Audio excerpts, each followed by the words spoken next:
Migration Summit 2023. I'm really excited to have you all here today for this really incredible session by an organization who I've been following for quite a number of years, from the early days, Talent Beyond Boundaries.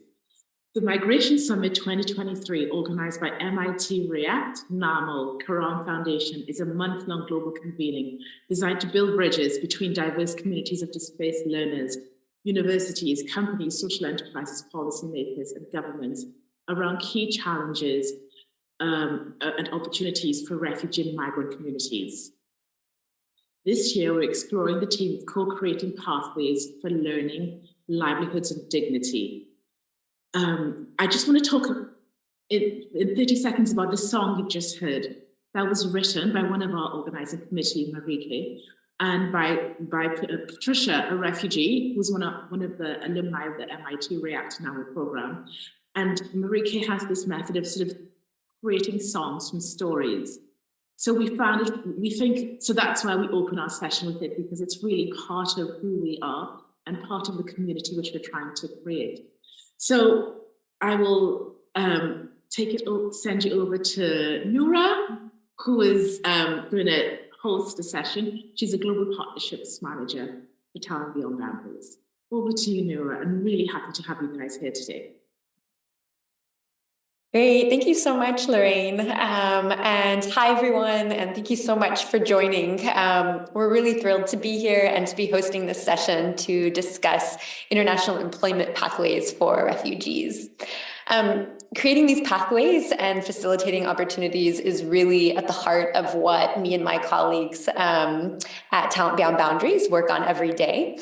So we're really privileged to be discussing this topic with you all that we're all quite passionate about and really just going into a lot more detail.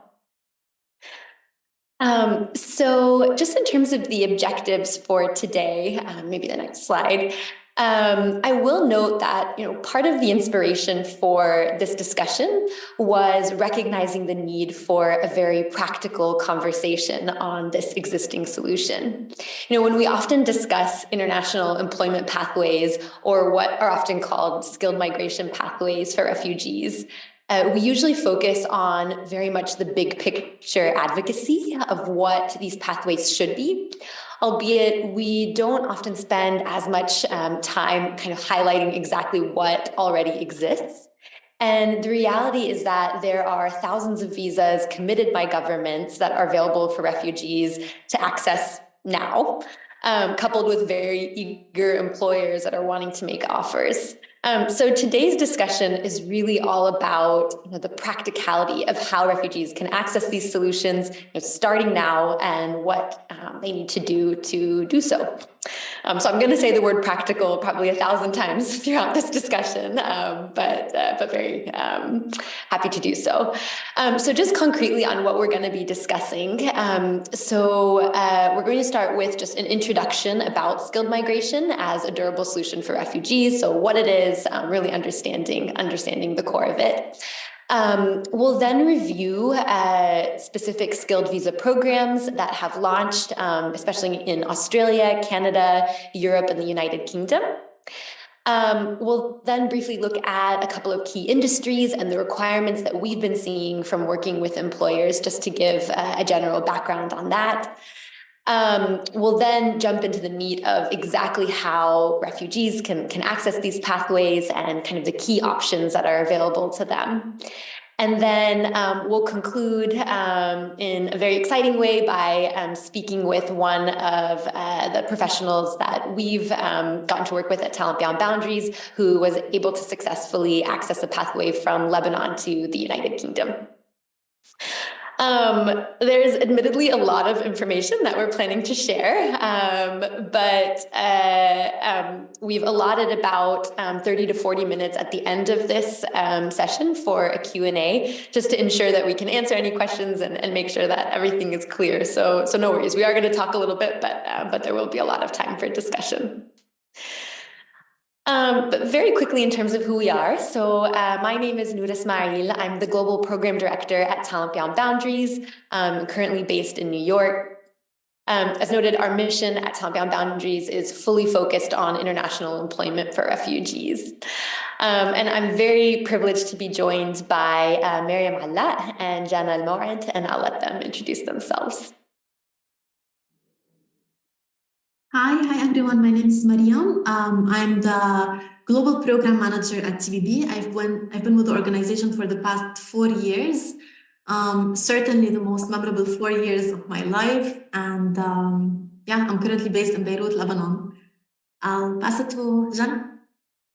Hi everyone, I'm Jana, and as Noura said, I have successfully relocated to the UK through TBB, and I will look forward to telling you more about my journey and a few tips about how to make time and make benefit of you being a Talent Beyond Boundaries candidate. Great, thanks so much. All right, so just jumping in. So we're going to start with a very quick introduction of what we mean by international employment pathways for refugees. We did a study last year and discovered, unsurprisingly, for most refugees, I think it was over 80%, have never even heard of these pathways before and just assumed that they're impossible to access, which of course recently has changed. So very quickly, as we all know, there are millions of people all over the world who immigrate for work every day. And they usually travel through skilled migration pathways that are have been designed by governments and offer them residency in the new country that they're going to work in, and obviously legal work rights. And unfortunately for most refugees in the past, they could not access these pathways because they weren't designed with their particular circumstances in mind. So, lack of a passport often, usually always results in automatic ineligibility for any visa pathway.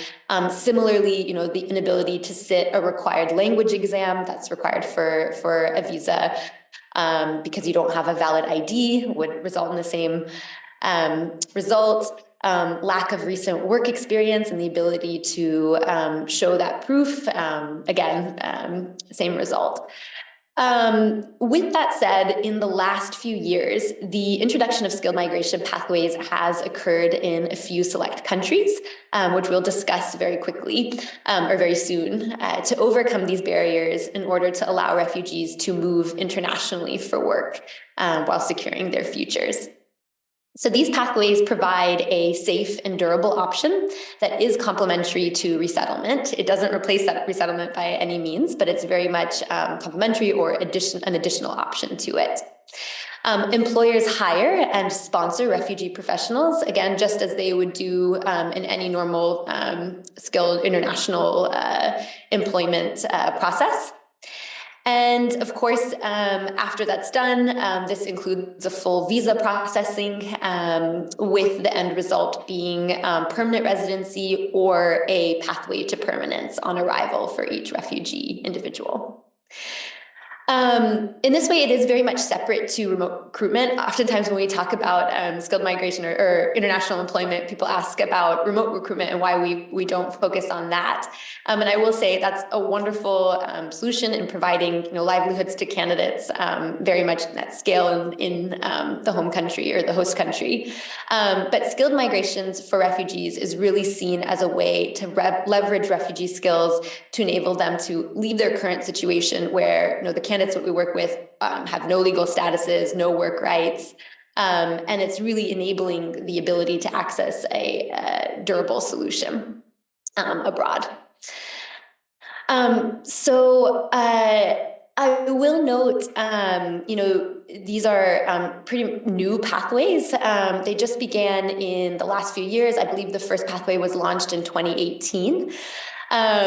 You can see just a couple of examples here of candidates that have accessed them. And again, we'll be speaking with Jana soon to share her insights.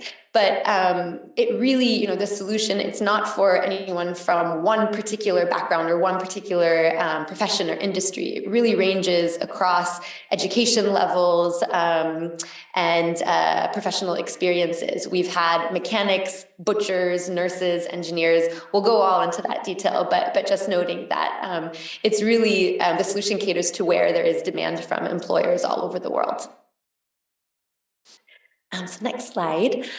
Okay, I won't go into too much detail here, except to note that there is a very big network and ecosystem of players and partners that are working very hard towards the solution, so that it really does become a truly global option and open to millions of refugees that can access it in the future. There's currently a global task force on refugee labor mobility that exists and is very actively engaged and consists of government partners, of course, our organization, UNHCR, major migration firms like Fragamin, and other influential groups. There's also been a number of new organizations that have been created as a result of these options and pathways. To cater specifically to this solution that have emerged. An example is Pathway Club, which is providing now financial support to refugees who hope to travel internationally for work. So essentially the point of this is just to note that it is a big ecosystem of players and really a big solution that we're all working towards together. At the same time, there are hundreds of employers that have committed to hiring refugees and have already done so, specifically across Australia, Canada, the UK, and Europe, where again, these pathways currently exist. I know from TBB's perspective and also with many of our partners, we've really gotten to the point where we can't keep up with employer demand. There's a lot of energy and excitement in hiring refugees, and really that's just meant that we need to find ways to boost our capacity in order to cater to that. But it's really an exciting time. And just in the last, I think, couple months, we've seen a huge spike in job matches. So there's a lot of momentum. But once again, there's just in seeing these employers, it really, it's a range from different industries. And again, we'll go into more detail, but this is a solution for a lot of diverse backgrounds. So quickly just looking at kind of the progress of this solution. So far, 1,100 refugees have been able to access a durable solution through skilled migration pathways. Again, the majority of this has really just happened in the last, I would say, year or so. Even just this last month was our highest job matching month to date. So again, there's a lot of progress that's happening now. It's a growing solution. Our focus at Talent Beyond Boundaries when we first started was in Jordan and Lebanon. But again, just in the last few months, we've now spread across the Middle East as well as in various countries throughout Asia, Africa, and Latin America. And we're really focusing on diversifying and being able to have refugees in all of those regions be able to access the solution. Just as a point of reference, we get asked this question all the time, so I've added it into these presentations. But in terms of the jobs, again, this is candidates going and working on an equal playing field in the countries that they're moving to, and the salaries that they're receiving are baseline average or even more than what is normally offered in the country that they're traveling to, often because laws often require if you're bringing someone from abroad, you have to provide additional benefits or pay scale. So the average is 52,000, although it really ranges. We've had candidates receiving far, far more than that, just to give some perspective. And then just a note, over 65% of those that we've surveyed are sending remittance payments back home to their families, either in the host or home countries. So it's benefiting kind of all around. And And yeah, we receive calls all the time from candidates that are able to send their kids to school for the first time.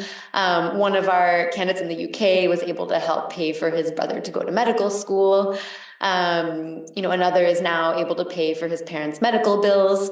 So they can access healthcare back in their host country, which was previously not possible for them. So really the impact is quite visible. It's really the bottom line on this. But before moving forward, I just wanted to show a quick video.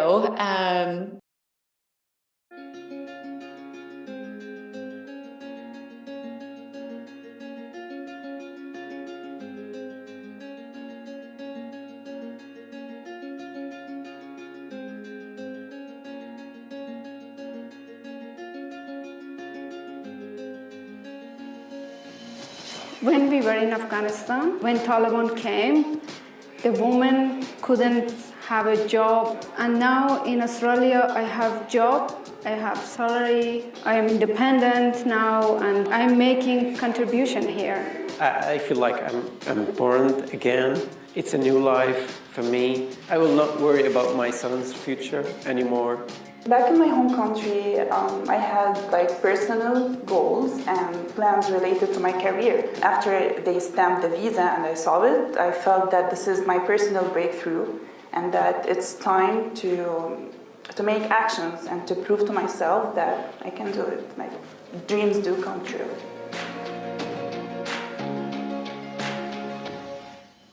There are so many skilled refugees in the camps and their lives are wasted. I think it's really good opportunity for companies that they want skilled people. When you're working here in Australia, you have rights to work and you are sure that you're getting paid.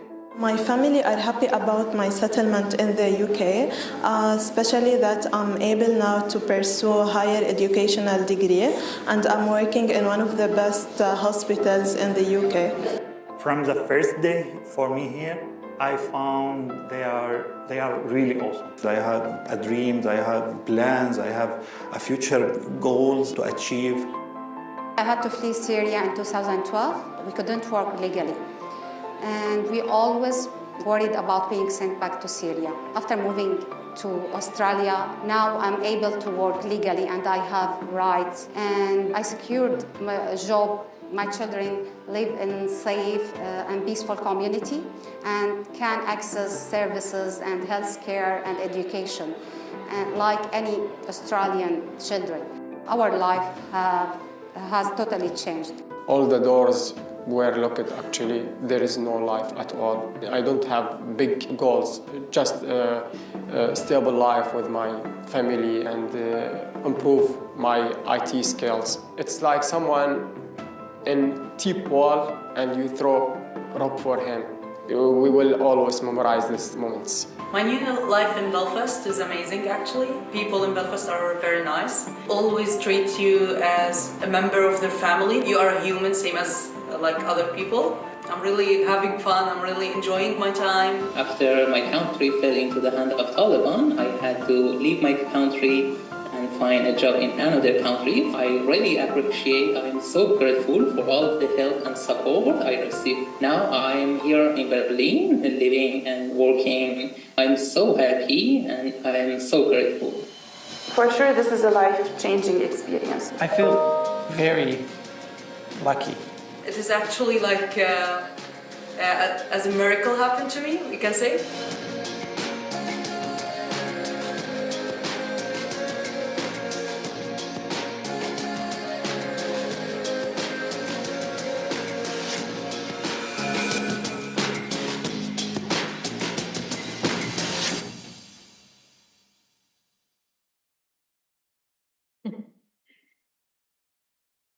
Great, thank you so much. So hopefully now there's a very clear picture about what we mean by international employment pathways. I love that video. So we're now going to jump into the actual visa streams themselves that have been recently designed for refugees.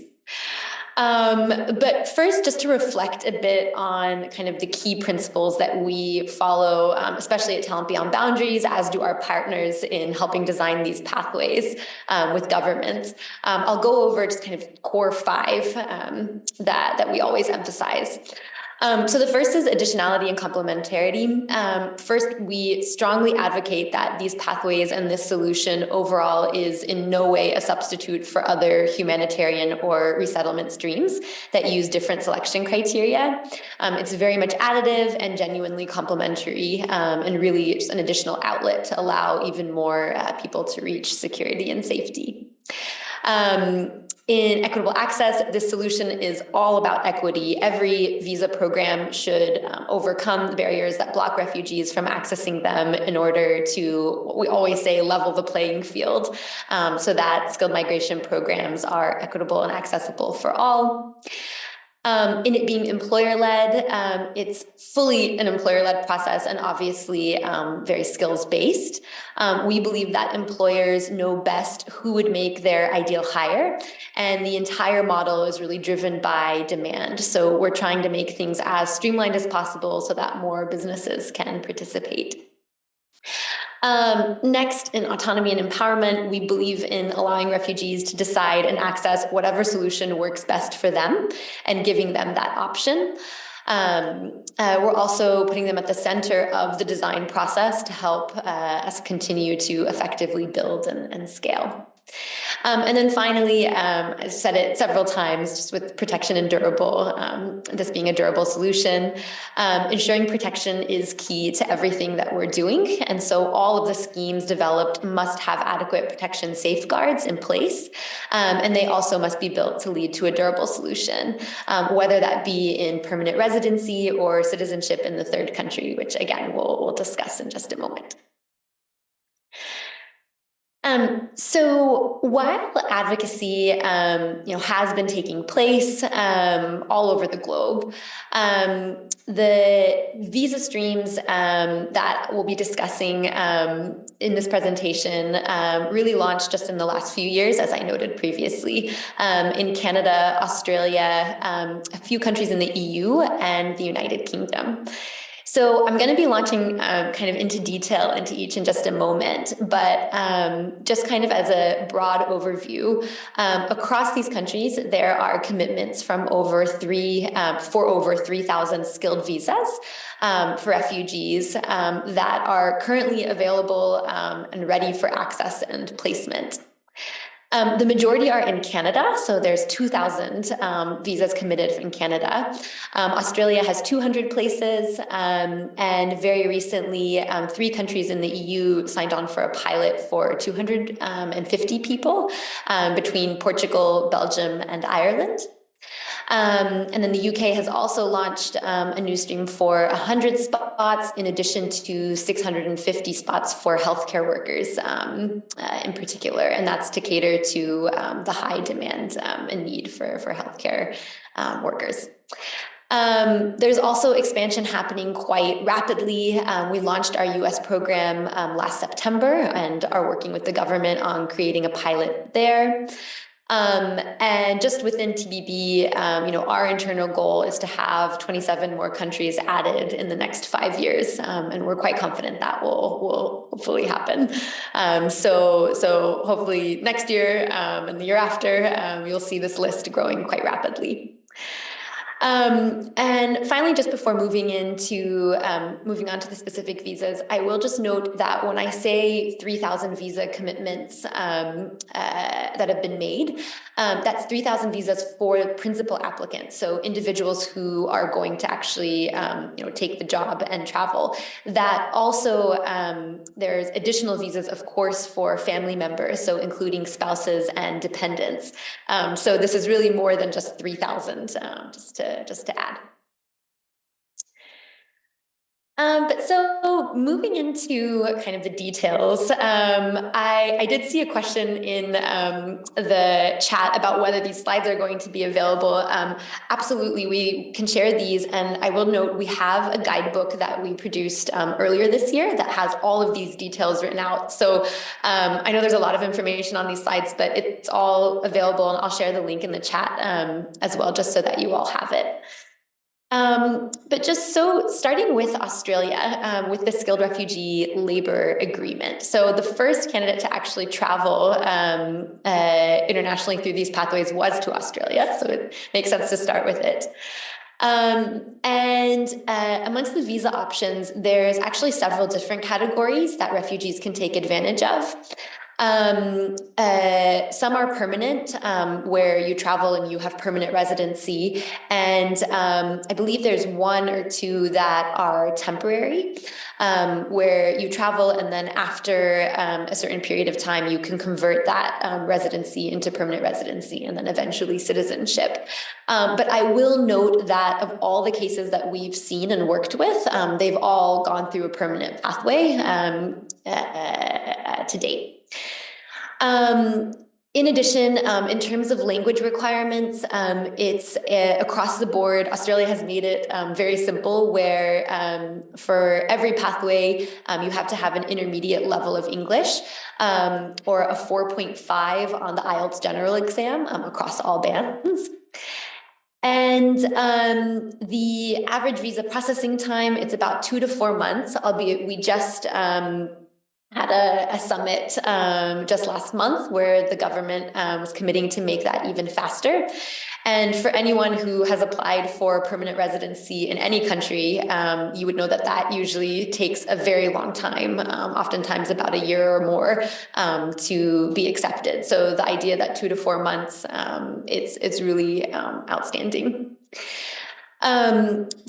To access these pathways, Australia has set a limit, minimum age, actually for every visa in any country, its minimum is 18 years of age, of course, but Australia has set a limit of 50 years old for the maximum. And in terms of just general requirements, again, in the guidebook that goes into much more detail here, but just for reference, there are concessions. So if you don't have, for example, a passport or certain documentation, Australia has exempted that, and they have alternative solutions. They'll offer an IMI card once your visa is approved to travel, so that a passport is not an issue. Registration with UNHCR or UNRWA is not required. Providing proof of work experience, which is oftentimes a big point of stress for a lot of the refugees we work with, because the company they may have worked with no longer exists or may have been destroyed because of war or things like that, or they might not have legal work access in the country that they're in. So that is not a requirement for the Australia pathway. Again, valid residency or proof of legal status in your host country is also not a requirement. There's no formal skills assessment. So in a number of skilled migration schemes, they do require formal skills assessment, but for this specific pathway in Australia, they very much rely on the employer to do that comprehensively. So there's that's really left to the employer, and as we said, it's an employer-led process. And just the final point is to access this pathway and schemes to Australia, at the moment, they have to be done through TBB. This is, again, it's a beginning pilot. It's just for a limited number of spots, again, for 200 people. So in order to access them, you do have to register with our organization, and my colleague Miriam will explain how to do that. But we're advocating, and hopefully in the future, once the pilot grows, that won't be the case, and you'll be able to do it independently. And finally, just to conclude for Australia, just to note kind of the top industries, again, we'll be discussing them in just a second, but that we've been seeing are coming from IT, engineering, but specifically mechanical engineering, healthcare, skilled trades, and interestingly, a huge request for butchers, which we're still understanding, but has been really interesting. And then roles for finance and administration professionals. Again, this list is not comprehensive, but it's just the top ones that we've been seeing. So moving on to, and here's just a sample case of one of our candidates, Saria, who traveled. She's a software developer from Syria who is based in Jordan, now working for a very big tech company in Australia. The really beautiful thing is her brother, who is a lawyer, was placed in Australia just a couple months before her. So they both were able to get a job offer and travel. But moving on to Canada, which again is our kind of biggest pilot with 2,000 spots committed. So all of the visa options under the Economic Mobility Pathway Pilot are for permanent residency. There have been cases of refugees who travel on temporary pathways, and we've worked with a couple of these candidates, but these are very limited and exceptional cases. And for this specific pilot with Canada, it's all permanent residency. The language requirement, so Canada is the biggest pilot, and it's also one of slightly the more complicated ones because the requirements, especially when it comes to language and work experience and things like that, depends also on each province.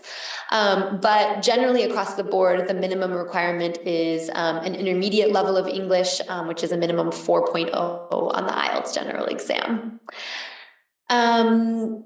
With visa processing, it does take a little bit longer compared to our other pilots. It's about 6 to 9 months.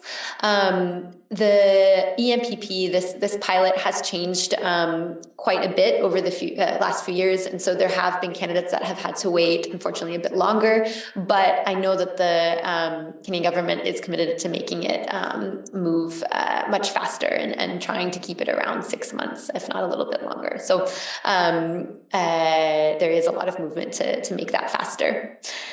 Age range, again, depends per province. And just in terms of requirements, I'll go through this quickly, but again, no passport documentation is required. Canada will offer a single journey travel document. One of visa is offered for travel. Registration with UNHCR and UNRWA, different to Australia, is required, but there are exceptions that are made on a case-by-case basis. Proof of work experience, for the most part, is not required, but in certain provinces, there are certain requirements. So again, it just depends for each region. Valid residency and legal status in the host country is not a requirement.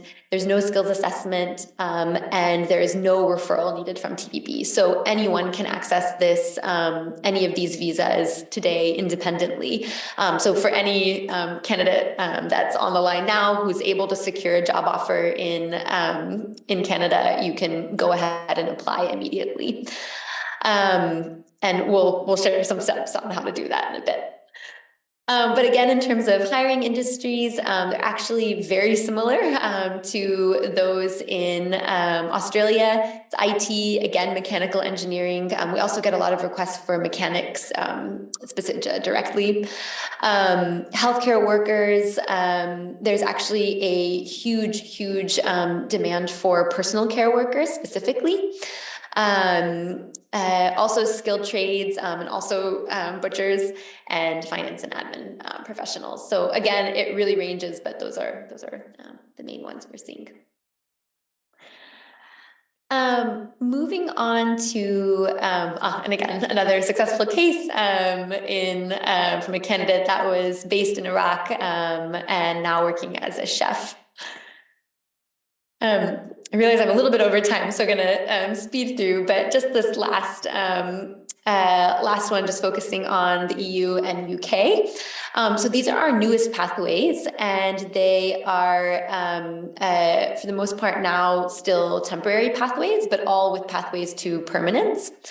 The language requirement is generally intermediate, that's required. And really the beauty of these pathways. So for the EU, so far we've been able to work in Ireland, Belgium, and Portugal, but that list is growing quite rapidly as well. But those are the countries with the who have made commitments so far, and then of course in the UK. And the average processing time has taken us about 5 to 10 days, which is very appealing to employers themselves. But again, these are the reason why it's so different from the other pathways is because it's still a temporary pathway, can lead to permanence. There's just a minimum age, again, of 18 years old, no maximum. And because these pathways are still new, we're still working with the governments to get a couple of different concessions. Passports are generally required to immediately access these pathways, but flexibility is offered when needed. So the governments are taking each case by case, and they have made exceptions so far, as we've seen. So it's not a hard requirement, but it does make things easier. Registration with UNHCR, UNRWA is not required. Proof of work experience is at the moment, but it's assessed at the employer level, not at the government level, but it does need to be submitted with the application. Valid residency or legal status in the host country is not a requirement. There's no skills assessment. And again, temporarily, a referral from our organization is required to access, but soon that hopefully won't be the case. Top industries: IT, healthcare, construction, and business admin for the most part. So I realize I just spoke very, very quickly. Again, all of this information is in the guidebook that we have. And I think I might have noticed a point on the chat. I haven't gotten to read through them all yet, but all of these requirements are also all available online on each government's website. So things are changing. I know for the Canada pathway specifically, for example, there are going to be a couple of really positive changes happening just in the next month or so. So this is always fluid and changing, but this is the basics of it. Great. So with that, this is just one more example of a paralegal who recently traveled to the UK with one of our great partners, Fragaman, who's both hiring and also helping support this solution. But with that, I've talked a lot, so I'm very happy to pass it to my colleague Miriam to take us forward. Awesome. Thank you, Noura, and hello, everyone. In this part of the presentation, we're going to talk about common roles and requirements for employers. So if you don't mind, please go to the next slide. To start with, and as Noura mentioned earlier, our top hiring industries are IT and computer science, engineering, healthcare, skilled trades, and finance, business, and administration professions. Now, let's take a closer look at some of those roles in high demand and what the employer requirements look like for some of them, starting with engineering. Our team has worked on multiple opportunities over the past few years for civil engineers and mechanical engineers, and we've also received a few opportunities for electrical, manufacturing, electronics, and geotechnical engineers. In this slide, we've broken down some of the key common employer criteria for civil and mechanical engineers. And as you can see, for both civil and mechanical engineering opportunities, the criteria is somewhat the same, and that is having a bachelor degree in the domain, whether civil or mechanical engineering, having a minimum intermediate English language proficiency that would equal an IELTS estimated level of 4.5.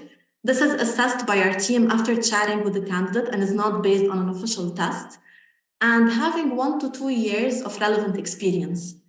Some of the companies that have hired through TBB for civil engineers are Blumar Group and Lazarou, both in Australia. And some that have hired for mechanical engineers are Ice River Springs in Canada and ceramic oxide fabricators in Australia. Now, it is worth noting that these are the most common criteria. However, some employers may require significantly higher English levels, higher or different degrees, more or less experience depending on the position, and they may always require candidates have a particular set of skills, knowledge, or experience with certain tools or machinery. This is always on the side.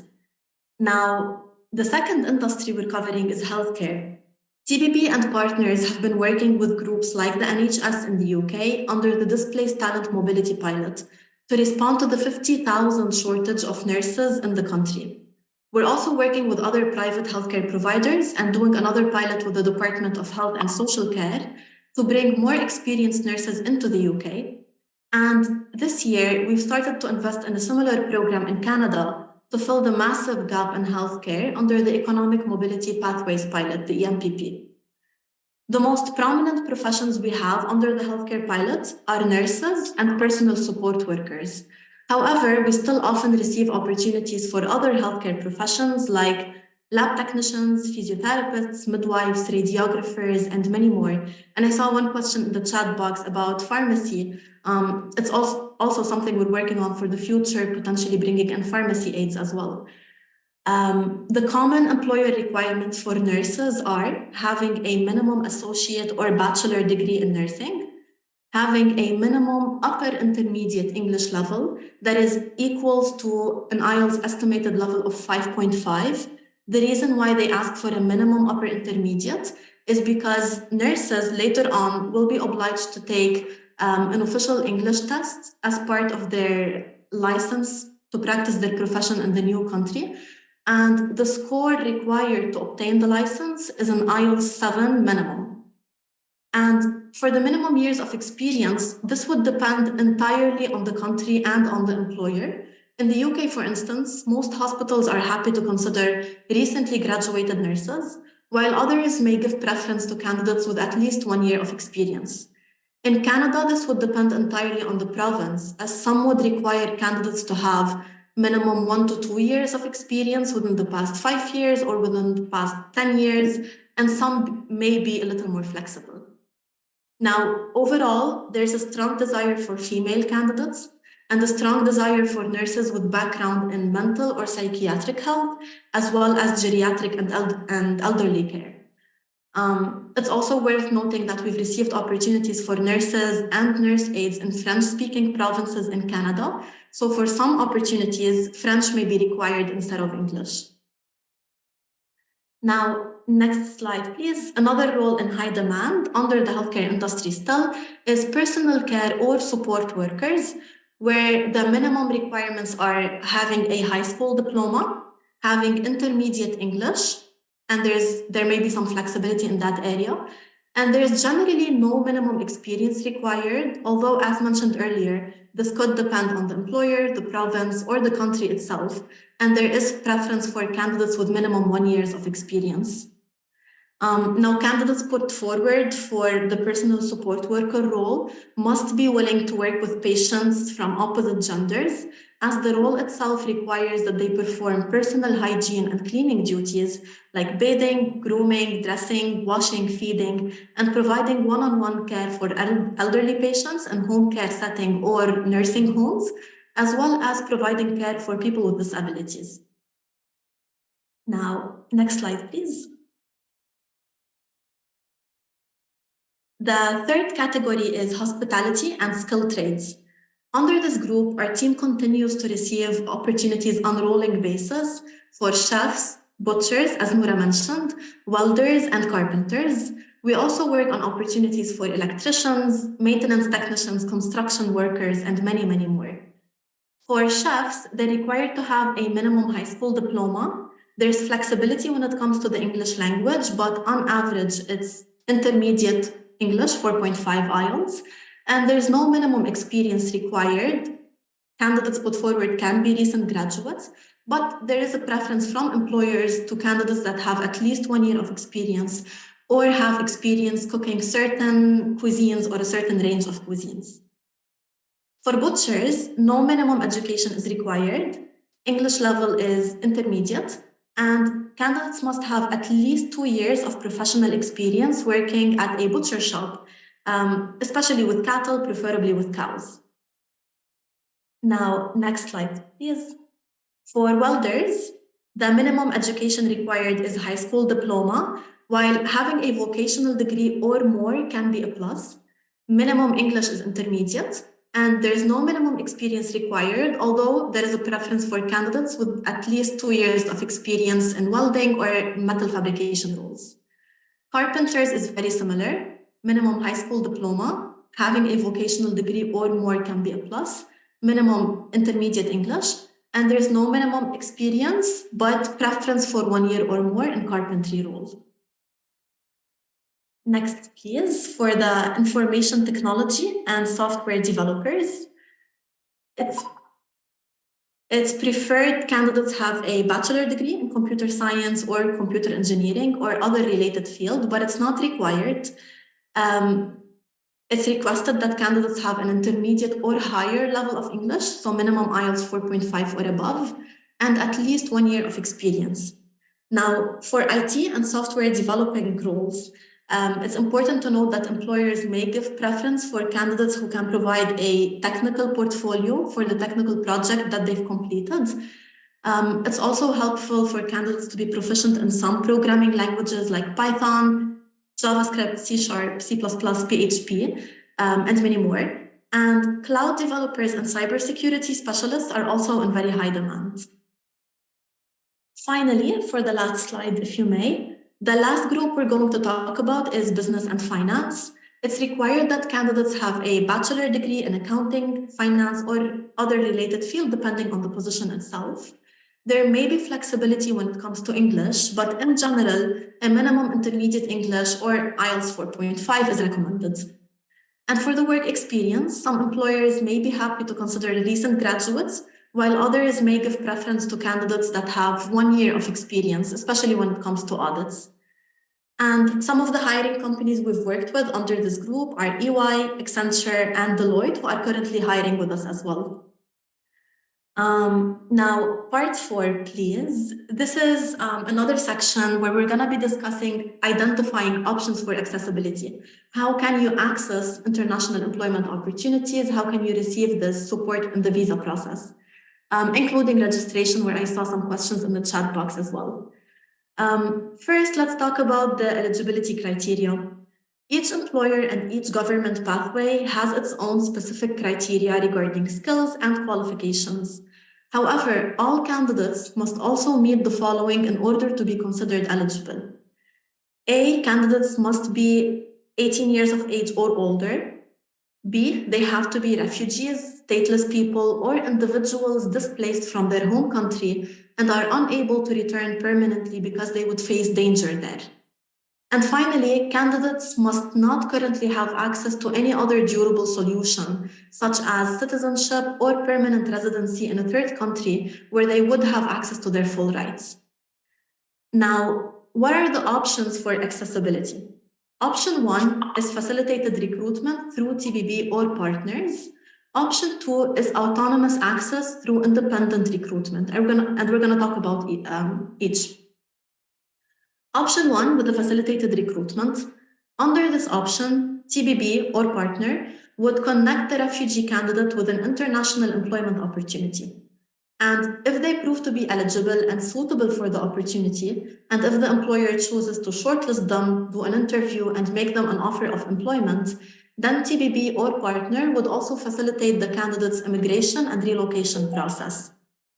Now, what does the process look like for the facilitated recruitment? We're going to walk through it in the next slide.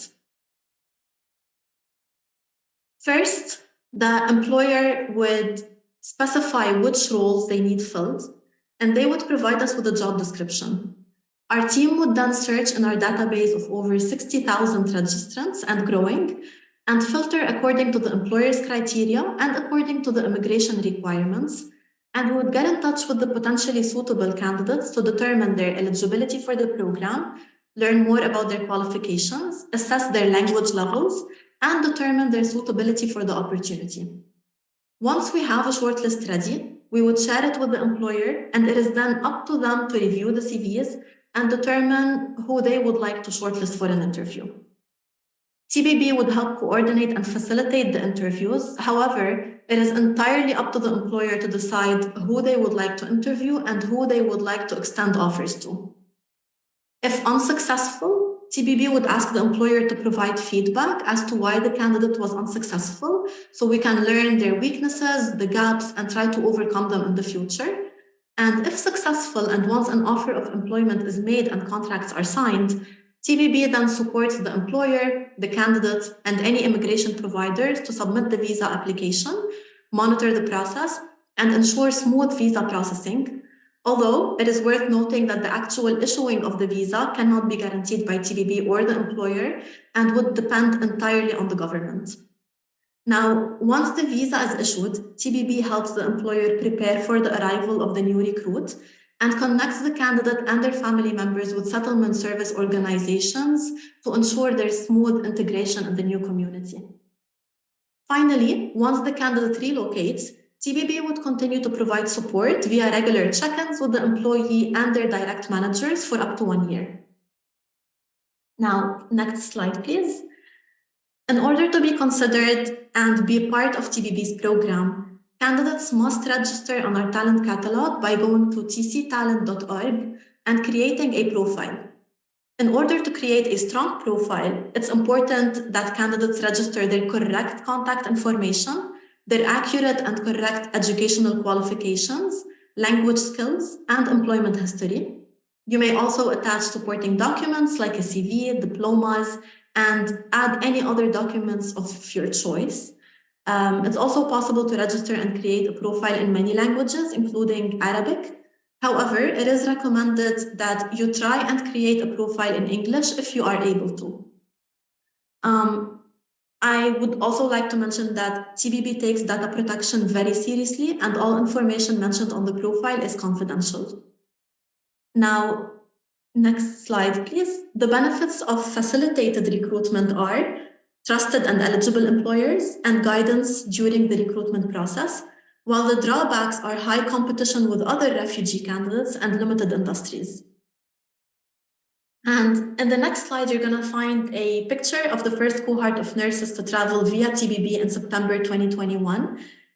They left from Lebanon to the UK.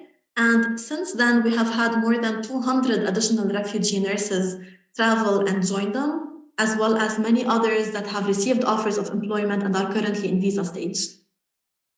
Now, let's talk about the other option, and that is autonomous access.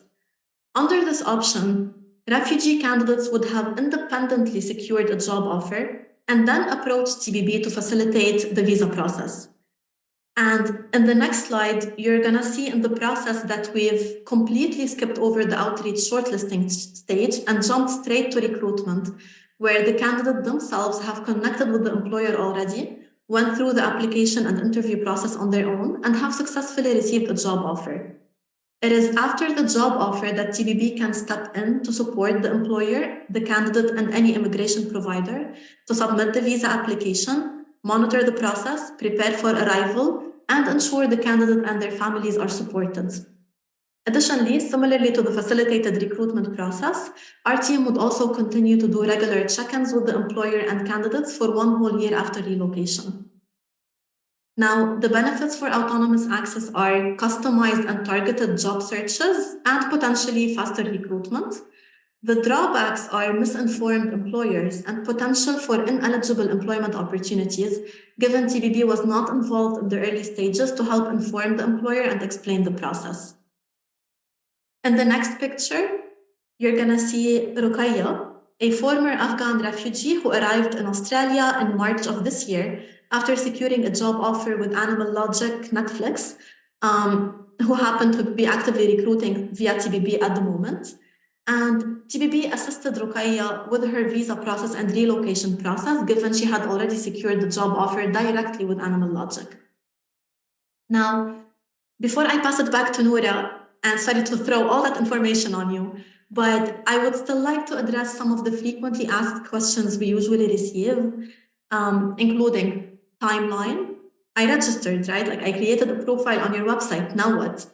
So timelines depend entirely on active opportunities, whether with our team or with our partners.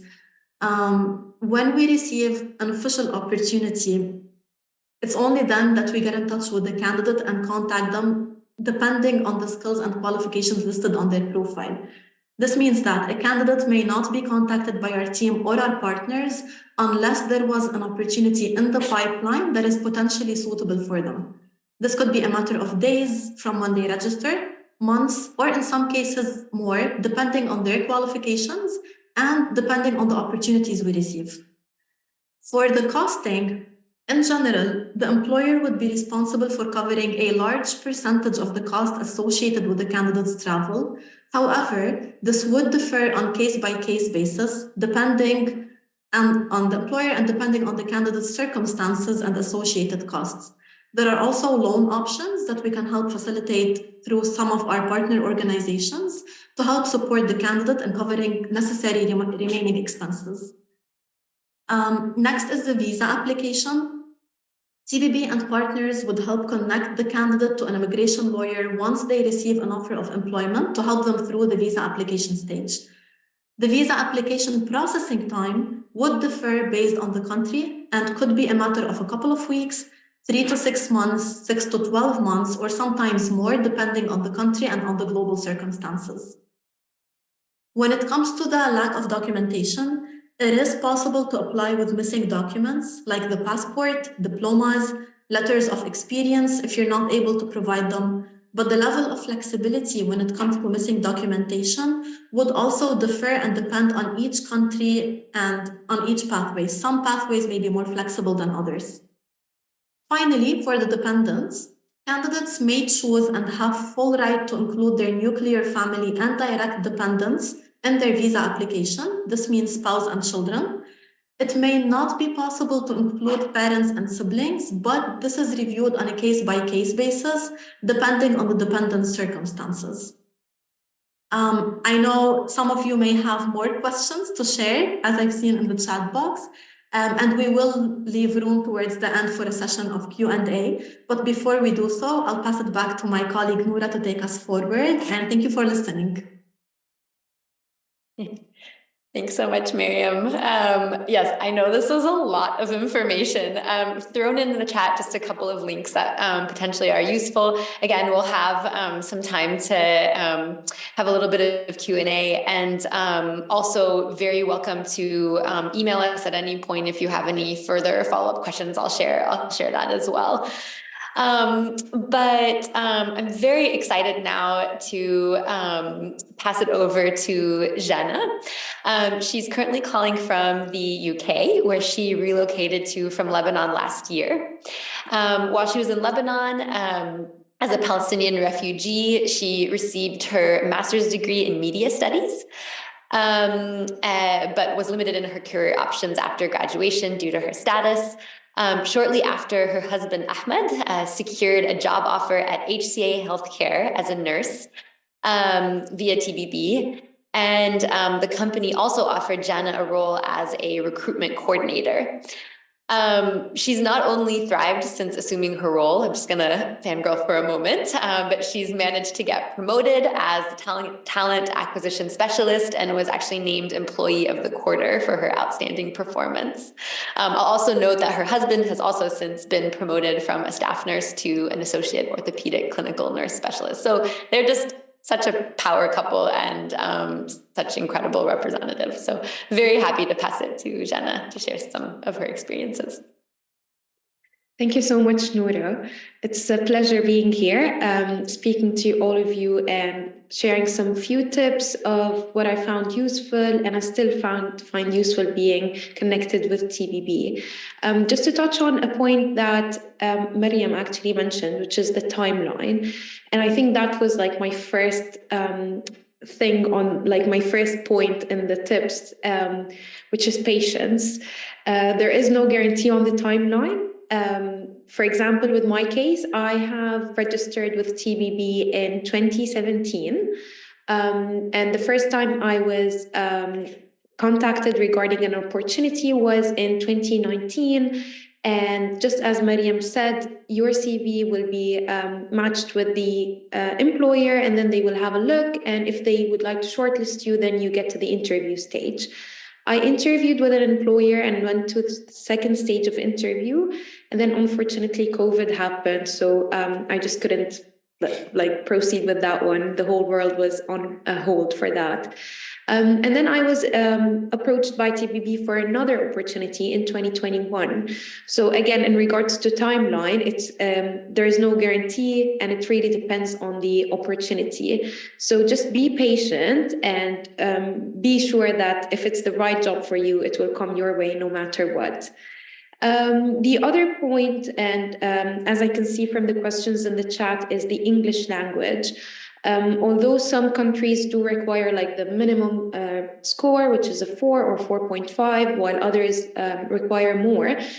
It's really, really important that you work on your English language, not just to pass like the visa requirement or any test, but once you arrive in the country, you will need some at least conversational English to help you maneuver and navigate through life once you relocate. So English language is a very, very important factor, and there are lots of resources that you can find online and through TBB. So if you are already registered with TBB on the talent catalog, you will have access to Coursera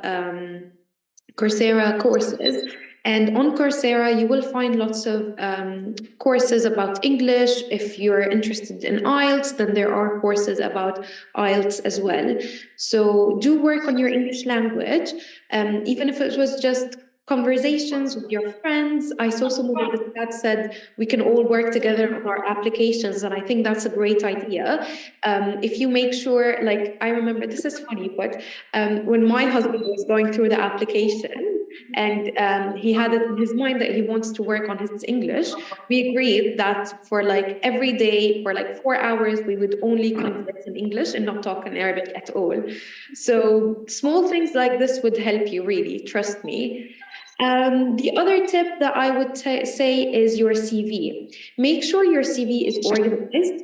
It's not too long, and it mentions the relevant experience based on the position. So as Mariam said, if there's an opportunity, TBB will contact you and say, hello, we have an opportunity for this position at this X company. So do you have an updated version of your CV, for example?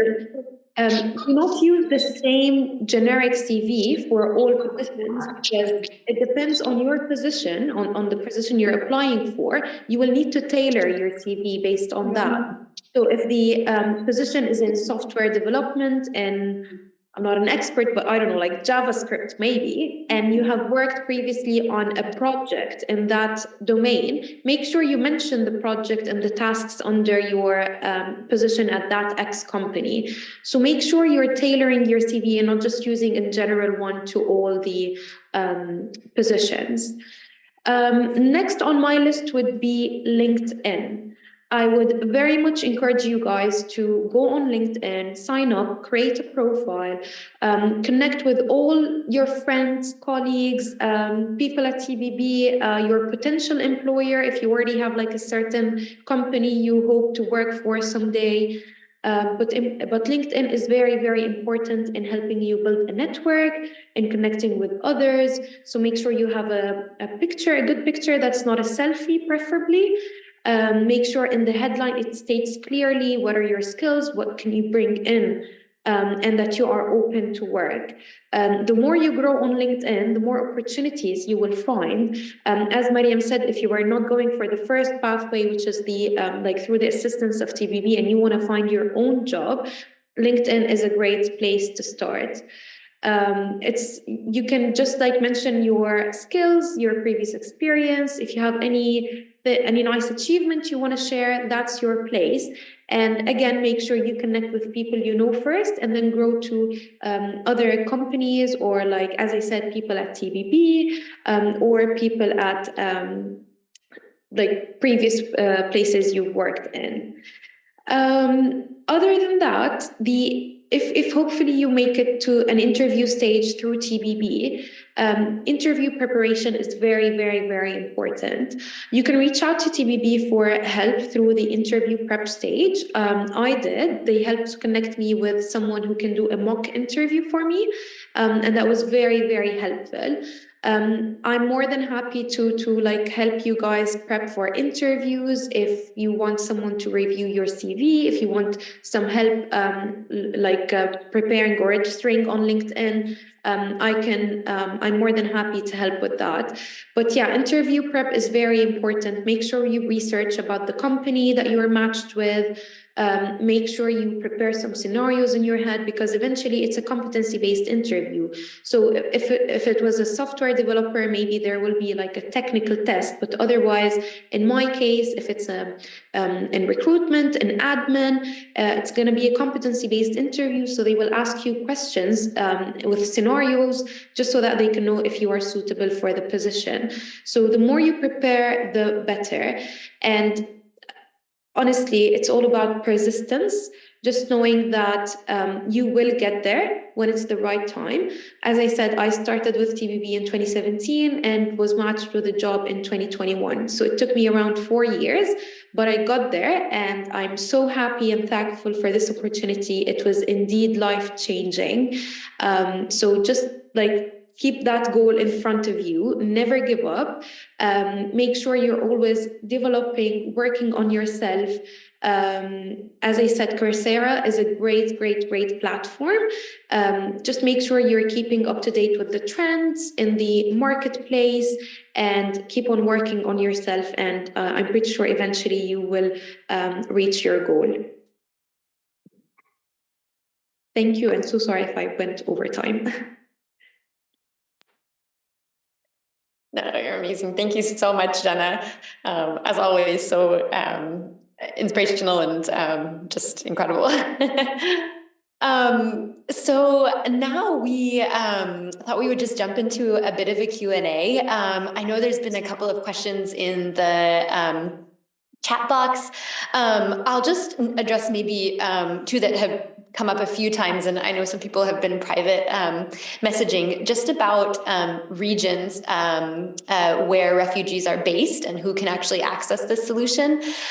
So you saw a lot of the examples in this presentation are of individuals in the Middle East, and that's just because that's where the program initially began. So we began in Jordan and Lebanon, but now we're all across the Middle East, as well as noted in a number of countries in other parts of Asia. In Africa, we just recently started in Uganda and Kenya, and in Latin America, we have programs in Peru and Ecuador with our partners. But that is, we're hoping to rapidly scale even more.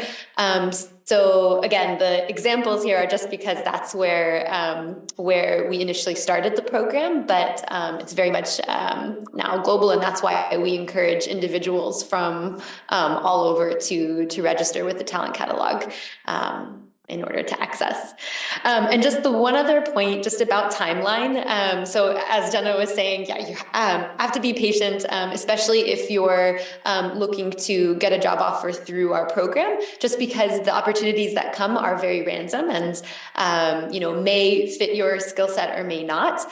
But that's why we really strongly encourage this concept of autonomous access, where individuals themselves try to be proactive and reach out to companies. And if you need assistance in communicating with companies, we're always there to support. But when you get the job offer on your own and come back to us to help with the visa, obviously that helps allow control of more of the situation, and also to speed up the process. But anyway, we'll pass it over for additional questions. And maybe if you want to raise your hand. Yeah, go ahead, Zarin. Thank you very much, Noura, and other people here who have the past presentation. My name is Zain. I'm from the Iran office, and as you said, we're also working here to see how we can collaborate with TBB, which is a fantastic program for Afghan refugees. Here, I have a question basically because we haven't yet started any actual implementation in Iran, but basically in preparatory phases. What would be your engagement, I mean, TBB's engagement with the hosting governments? My question would be basically around exit strategies for refugees.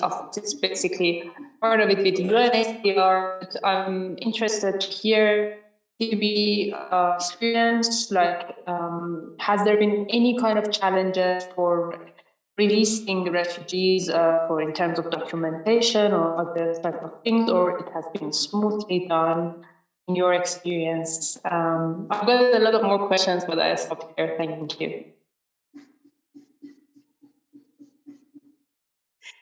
Sure, I can help answer that. Maybe Miriam. Miriam has a lot of experience with this as well, if you want to jump in.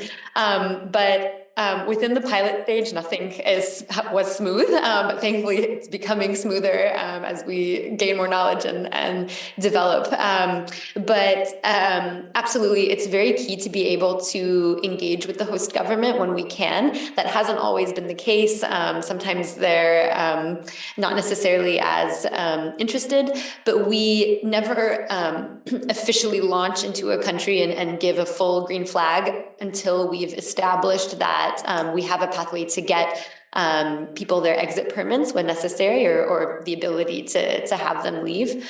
But even in cases where we have had, strong relations with our government partners, things change or criteria change, and we have faced cases where, candidates have all of their paperwork and everything set up, and then they're at the airport and they can't leave because something has quickly changed. But because we're so closely linked with our embassy partners, and obviously the destination governments who are really committed in helping get people, out when the visa has been issued.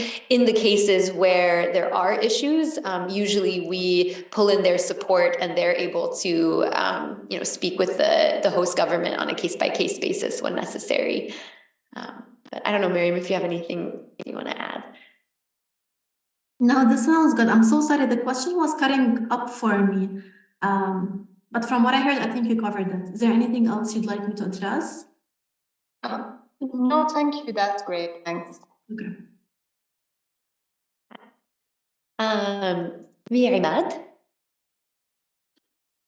Hey everyone. Can you hear me? Yes.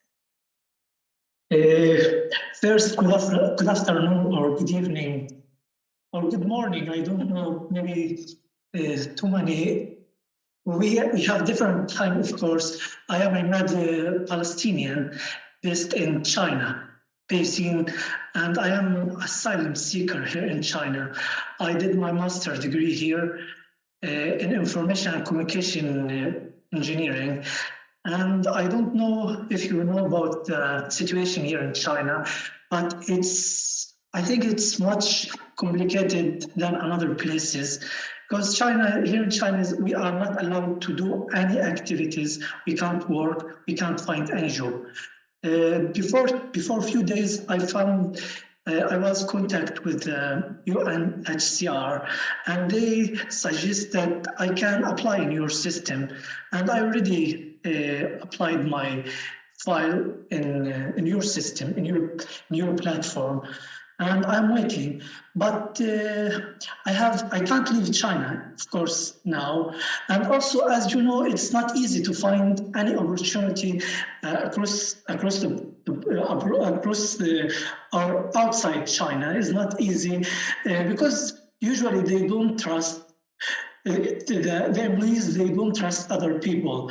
So I don't know if you can at least give us a feedback about our opportunity or our application, if it's suitable. I did my master's degree here in China. I don't have English certification, but I think my English is enough. Also, my Chinese language is very good. Maybe it's better than my English, but it's useless outside China. Maybe in some place I can use it. So again, I hope that you can give us at least small feedback about our application or about our opportunity. And thank you. Thanks so much, Imad. How about I'll share an email link in a moment, and we can discuss your particular case for specific feedback. But I will just note generally, just your comments about absolutely, it is incredibly difficult to apply and get a job internationally in any case, and on top of it being a refugee. I think many times, I mean, in some cases, yes, employers, they might be skeptical, but a lot of times it's just that they're not aware of these pathways.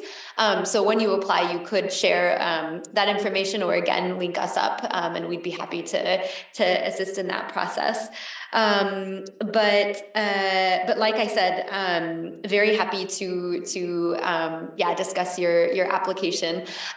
Again, because of the arbitrary nature of the opportunities that come our way, we might have someone who has an incredible profile with many degrees, and the reason that we haven't called them is just because we don't have a suitable opportunity at that moment. But that doesn't mean that their application there's anything wrong with it.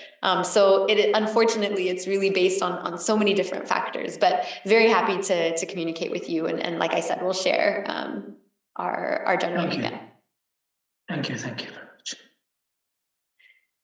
Maybe Abdullah Ali, just going in order on my screen.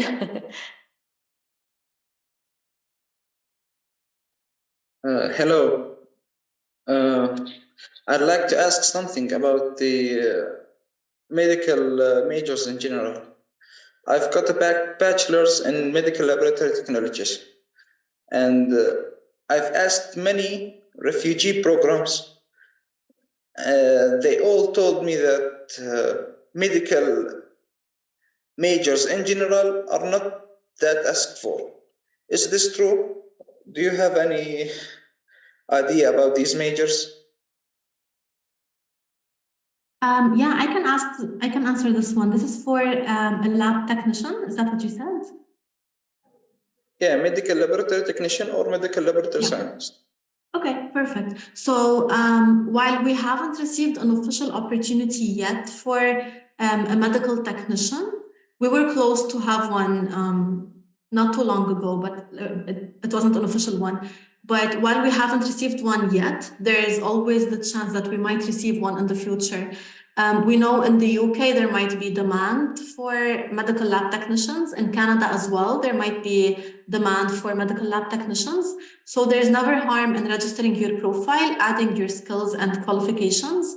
And given we're in contact with multiple healthcare employers, as soon as one of them turns out to need a medical lab technician, we'd have you on our radar, we'd know your skills, and we'd contact you if the opportunity was suitable based on the skills you mentioned. So I wouldn't say there's no demand there. On the contrary, there's a lot of demand for many creative professions in the industry group. We just don't know when one of them might arise. It might be tomorrow, it might be in a month, you never know.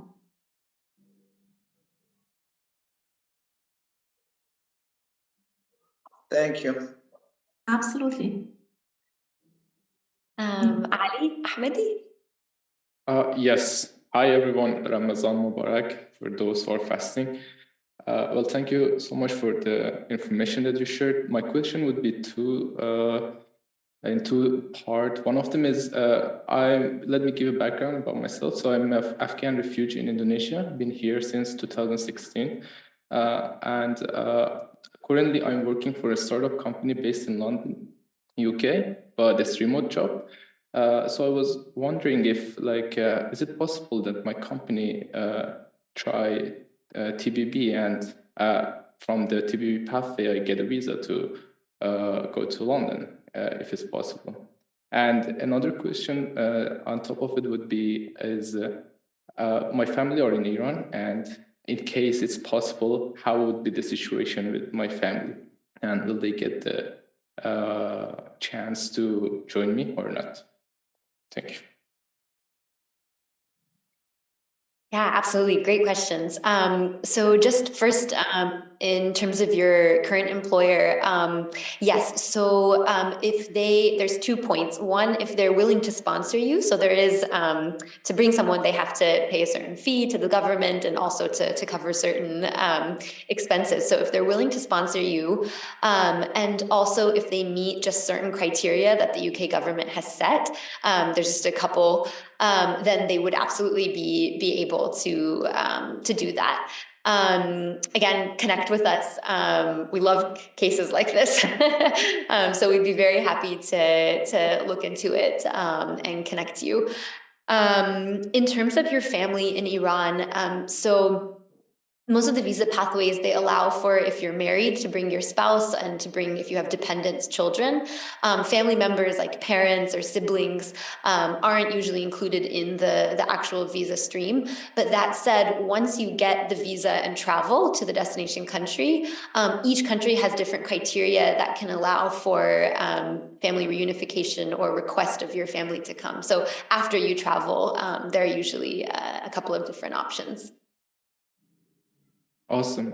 I remember that you mentioned about the criteria of the different countries, especially UK and UAE. So I think I can pass those ones since I do have the C2 level of English, and plus I got my refugee card from the UNHCR. So I think that wouldn't be an issue. But how can I reach you guys in order to follow up with that?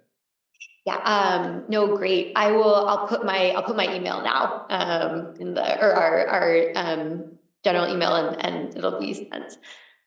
So just if you could send a message and flag it to us, and we'll jump on it right away. That's fantastic. Thank you so much for your time. Oh, thank you. Rami Khaddar. Yes, true. Hello and good day.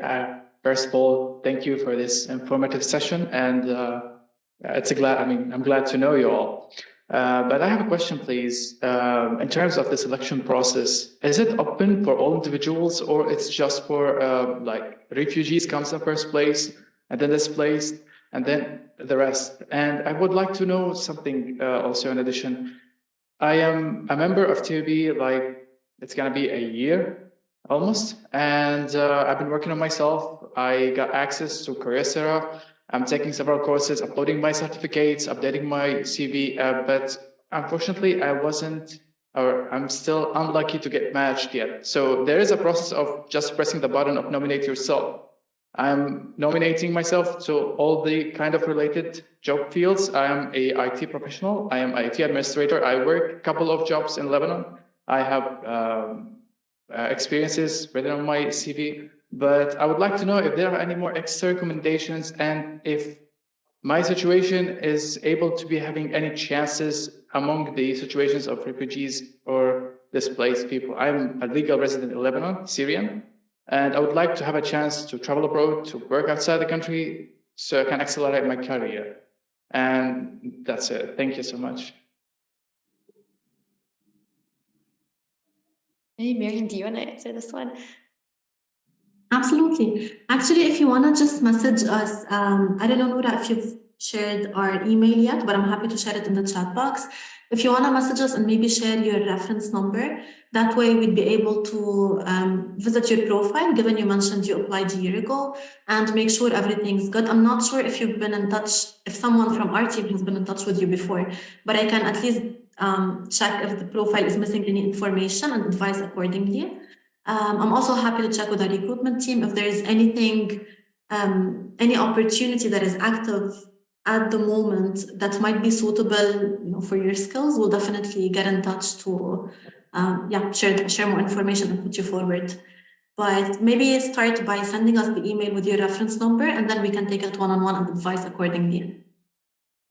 Absolutely. Thank you so much. I wanted to know this kind of information. And of course, I'll be in touch with you and be communicating furthermore. Thank you so much. And that was great. Perfect. Thank you. Great. Thank you. So, Ansham Goswami.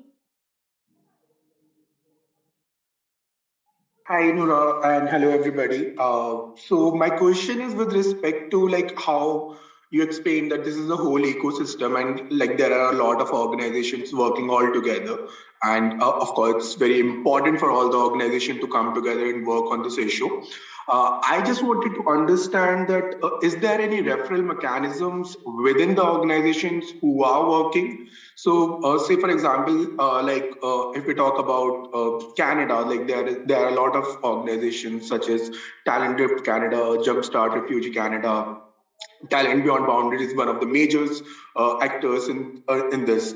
So say for example, you get so the employers would reach out to you and also like post job opportunities on your portal, but there might be a possibility that some other employers would go to such other organization and put a job opportunities there, and in their talent pool there might not be eligible candidates, but you might have them.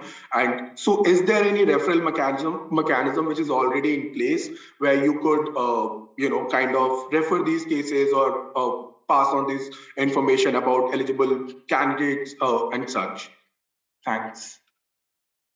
Yeah, that's a great question. So yes, so there's two types of referral partners. There's referral partners that are in the source countries that are just referring candidates generally, and then we have our referral partners in destination countries that are working with employers specifically. So there aren't that many, but the two biggest ones that we're working with are the ones that you actually mentioned in Canada, Jumpstart and Talent Lift, and there we're attached at the hip with both of them. So we have access to all of their opportunities that in the employers that they're working with, and we actively do sorts and submissions that we send to them, so that again it's all transparent and that we're able to maximize candidates that get put forward. I don't know if that answered your question, but yes, we're actively referring. It did certainly, and thank you so much. So like the idea is also to understand. So say for example, if one of the UNHCR operations is like in partnership with say for example TBB and is implementing the whole labor mobility pathway, how would it help them to also partner with others, or like having a partnership with TBB in itself would be enough to ensure that their candidates, whoever candidates are registered in the talent pool, could access all the opportunities available with different other organizations. So yeah, thanks. Yeah, great question. And this is something that we're actively working on. So one thing, it hasn't officially launched yet, but we are working on a recruitment portal that all of our partners would have access to, and they can feed into as they have opportunities come. We'll add all of our opportunities, and everyone will be able to see them, have it be visible. And so if, for example, UNHCR in Indonesia, sees an opportunity and knows that it has candidates that are a good fit for it, it could recommend or referral specifically for the opportunity, and it not have to necessarily worry about the specific partner. But we're still building that to make it work and be smoother. But hopefully that answers it. Great, thank you so much. Thank you. No, thank you.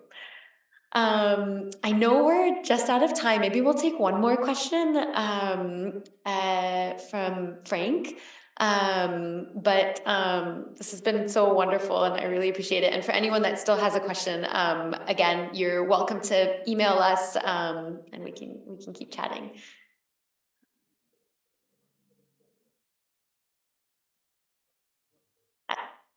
Frank, would you like to ask your question?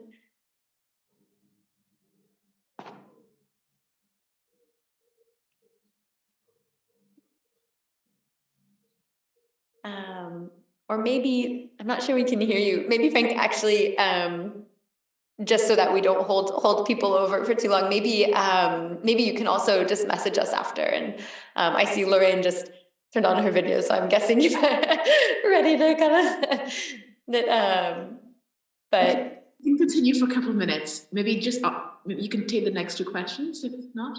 Absolutely, absolutely. Okay, next I think is Victoria Hall. Yes.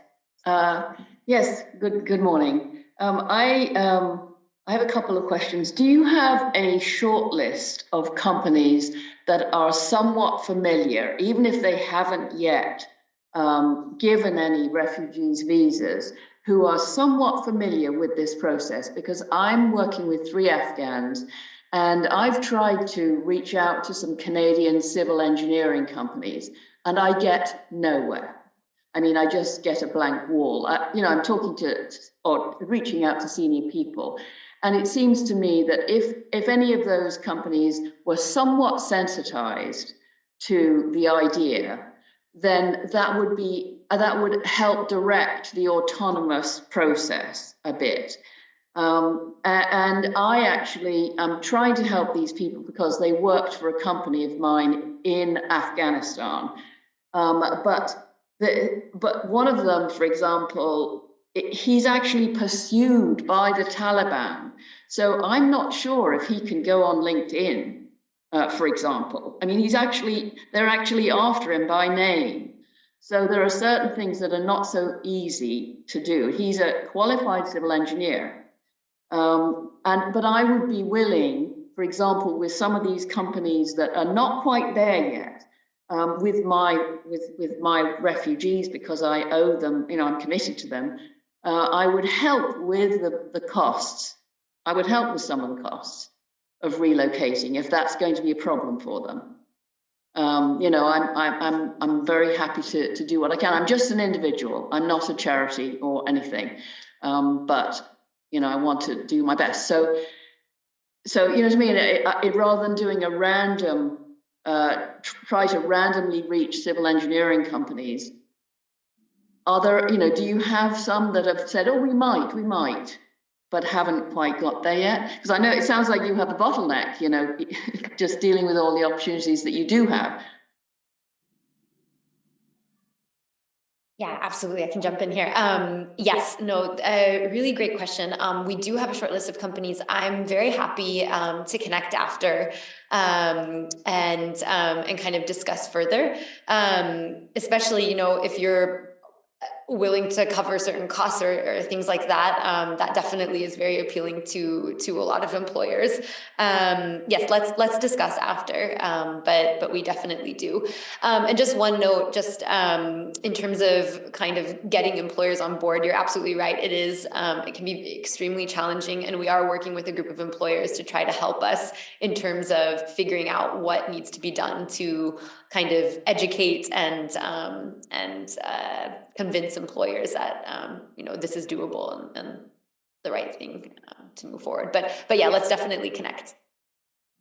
Thank you. Absolutely. Should we move on to David? Oh, okay. Hello, guys. I really appreciate for your informative presentation. My name is David. I'm Eritrean refugee from Ethiopia. Let me share a little bit about my experience. I got a job offer from a company in Portugal in May 2012. Then it took me almost 3 months to get a travel document from UNHCR here in Ethiopia. So in September 2022, I applied for tech visa for Portugal I think in September 2022. Still now I'm waiting for the visa because due to my travel document. My travel document is handwritten, but even though I register in your platform, in TPP platform, I have no idea about the second option. So with the help of Lauren, I'm told to connect you to TPP. I connected to TPP and I got a positive feedback from your staff from London. But what my question is, I'm eager to hear what is your experience or collaboration experience with Portugal government? Thanks so much for that question. Yes, so our pilot in Portugal, it's very new. It launched just very recently through a collaboration with the International Organization on Migration. And it has been done with in conjunction with a pilot in Ireland and in Belgium. So we haven't placed anyone yet just because it is very, very, very new.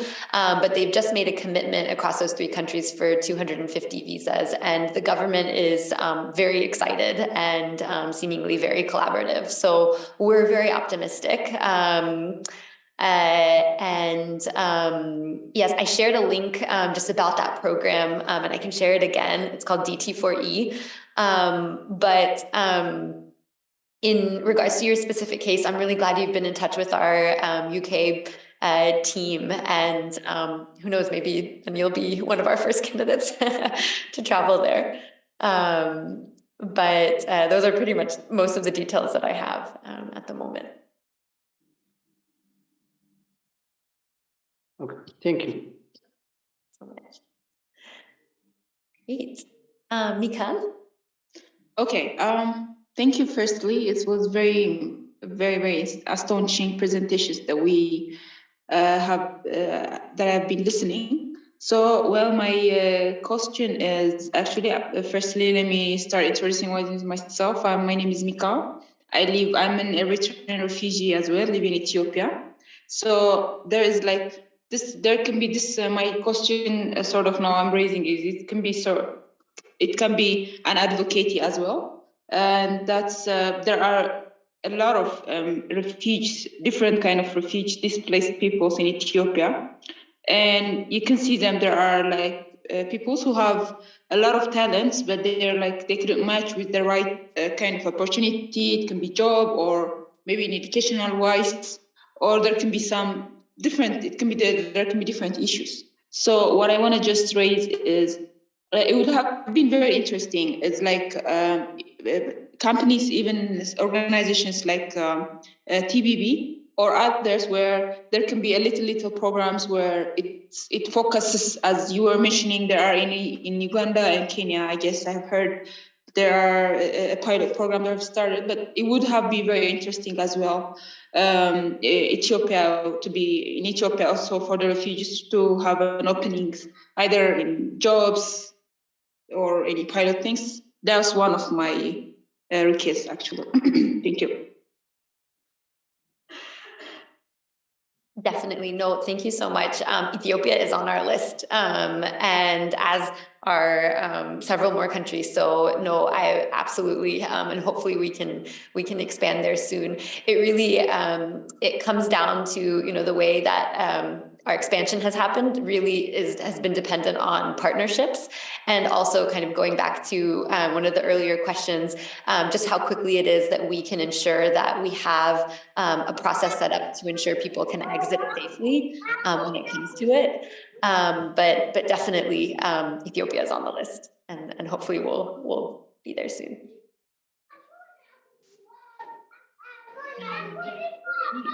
Come back to our last question, Frank.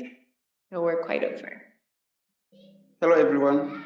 Hi, Frank.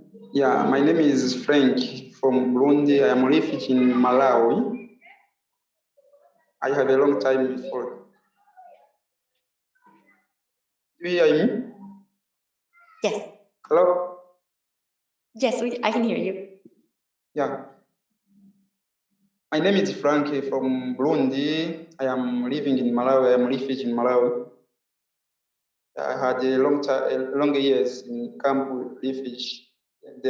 Can I ask you some who can help the refugee? You don't have the degree or diploma.